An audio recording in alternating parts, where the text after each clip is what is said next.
काली नजर। माँ, माँ, अरे क्या माँ माँ कर रहा है? बकरी का बच्चा है क्या? अरे माँ, मजाक छोड़ो। मुझे फाइनली वो मेन चौराहे वाली दुकान मिल गई है। अब देखना, आपका बेटा दुगनी स्पीड से पैसा कमाएगा। ओफो, ये क्या? मेरी ऑनलाइन मेकअप क्लास चल रही है। इतनी जोर से क्यों बोल रहे हो आप दोनों? अरे मेरी धर्म पत्नी जी, मेकअप क्लास बाद में करना। वो चौराहे वाली दुकान मिल गई है हमको। अरे वाह! रुको, मैं अपनी माँ को फोन लगाकर बता देती हूँ। अरे मैं भी अपने रिश्तेदारों को बता देती हूँ। कितनी खुशी की बात है।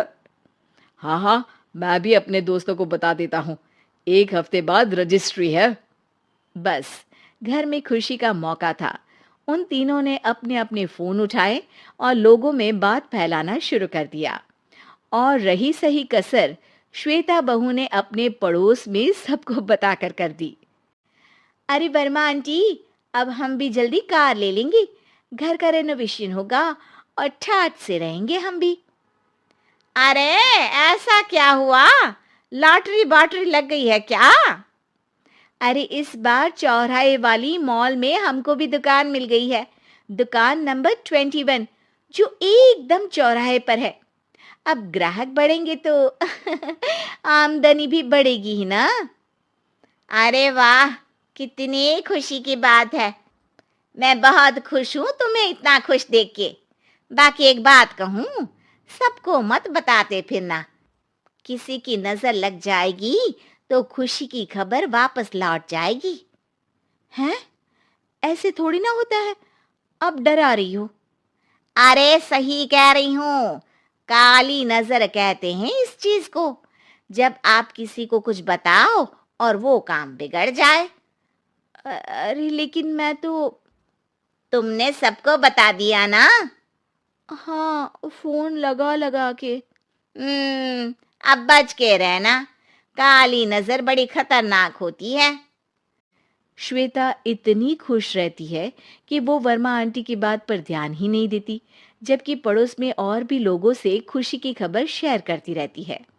अगले दिन राजेश बहुत दुखी होकर घर आता है। अरे बेटा, क्या हुआ? मुंह क्यों सूजा हुआ है? मधुमक्खी ने काट लिया क्या? माँ, वो दुकान किसी और के पास चली गई। किसी ने ज्यादा भाव लगा दिया। अरे पर बात तो आपसे हुई थी ना उस दुकान वाले की। हाँ, आज मैं टोकन अमाउंट देने गया था, तब मुझे पता चला। कोई आकर सुबह मुझसे पहले ही ज्यादा अमाउंट दे गया। काली नजर। क्या? क्या कहा? वर्मा आंटी ने समझाया था कि किसी को बताना मत, वरना काली नजर लग जाएगी। अच्छा, तुम्हें उनकी बात मान लेनी चाहिए थी। उनकी बात मान लेती, लेकिन उसके पहले ही सबको बता चुके थे ना हम तीनों। अरे अगली बार से ध्यान रखेंगे। कोई भी नई चीज होगी तो किसी को नहीं बताएंगे। तीनों कुछ दिन ऐसे ही रहते हैं, पर एक दिन श्वेता को एक मेल आता है। राजेश, मेरा ऑनलाइन मेकअप कोर्स कंप्लीट हो गया। अब मैं खुद का पार्लर खोल सकती हूँ। अरे वाह, अपने मोहल्ले में ही खोलते हैं। ये जो घर के सामने दुकान है ना, वहीं। हाँ, यहाँ सस्ती भी मिल जाएगी। अगले दिन श्वेता वर्मा आंटी के पास जाती है, मिठाई का डब्बा लेकर। अरे आओ आओ, कैसे आना हुआ? जोर से नहीं बोलूंगी। वो सामने वाली दुकान है ना, वहां मैं अपनी पार्लर की दुकान खोलने वाली हूँ। उसकी मिठाई है। अरे वाह, बहुत बधाई हो तुमको। हाँ, मैं कमाने लगूंगी तो राजेश पर पूरे घर का बोझ नहीं रहेगा ना आंटी जी। ये तो है। पर ये बता कि तूने ये बात किसी और को तो नहीं बताई ना? अरे नहीं नहीं, पिछली बार गलती कर दी थी। काली नजर लगी किसी की और राजेश के हाथ से वो दुकान चली गई थी। सबको मत बताना। चलो मैं चलती हूँ, कल दुकान की बात करने भी तो जाना है। अगले दिन श्वेता दुकान के लिए मालिक से बात करने जाती है। अरे लेकिन दुकान तो हम कल रात को ही किसी को दे चुके हैं। कल ही? हाँ, कल ही। 2 दिन बाद कोई यहाँ पार्लर भी खोल लेगा। अब कहीं और दुकान देख लीजिए। अरे पर हमको भी तो पार्लर ही खोलना था। हाँ भाई, ये एक ही दुकान है, आधी आधी तो नहीं दे सकता ना मैं। राजेश और श्वेता घर पर हताश होकर आ जाते हैं।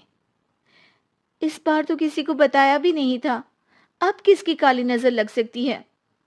सुनो, तुमने माँ को बताया था क्या? अरे कैसी बात कर रही हो, माँ की नजर थोड़ी ना लगेगी। पक्का तुमने किसी को नहीं बताया था ना? सिर्फ वर्मा आंटी को बताया था, उन्होंने ही मुझे किसी को नहीं बताने को कहा। अरे यार, तुम भी सही हो। मेरी माँ को नहीं बताने को कह रही हो, पर वर्मा आंटी को बताना तुम्हें जरूरी लगा। अरे वर्मा आंटी ने ही तो काली नजर के बारे में बताया था ना, वो हमेशा हमारा भला ही तो चाहती हैं। मेरी माँ भी हमारा भला ही चाहती है। अरे पर चिल्ला क्यों रहे हो? बात नहीं कर सकते क्या आराम से? नहीं आता वो आराम से बात करना, और करना भी नहीं चाहता हूं मैं। दुकान जाने का दुख गुस्से में बदल गया था और राजेश और श्वेता में बात बंद हो गई थी।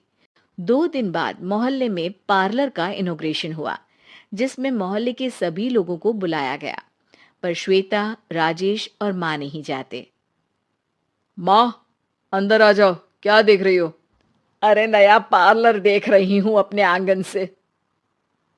देखो, माँ को दूसरे का सुख देखने में कितना मजा आ रहा है। मेरा दुख नहीं दिख रहा इन्हें। यहाँ मेरा पार्लर भी तो हो सकता था। अरे चुप रहो यार, हर बात में लड़ाई क्यों ढूंढ रही हो? राजेश और श्वेता फिर बहस करने लगते थे। तभी माँ ने दोनों को बाहर बुलाया। अरे जरा देखो तो, दुकान चलाने वाले का बोर्ड पर नाम क्या लिखा है? श्रुति वर्मा। गाड़ी निकाल बेटा, हमें कहीं जाना है। काली नजर का इलाज कराने? राजेश अपनी बाइक निकालता है। तीनों ट्रिपलिंग कर रहे हैं।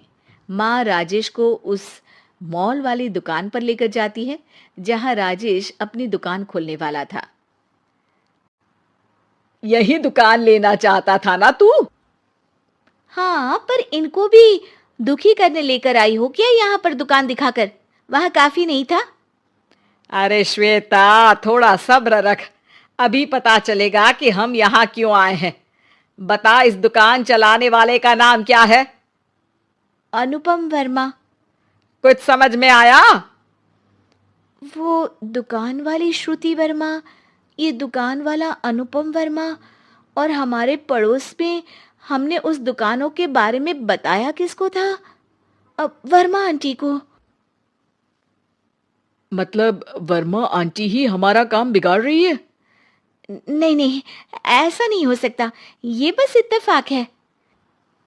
राजेश अपना फोन निकालता है और श्रुति वर्मा और अनुपम वर्मा के नाम फेसबुक पर सर्च करता है, जहां ये दोनों ही वर्मा आंटी के रिश्तेदार होते हैं। श्वेता को समझ में आ जाता है कि वर्मा आंटी की ही नजर खाली नजर है। अब क्या करना है?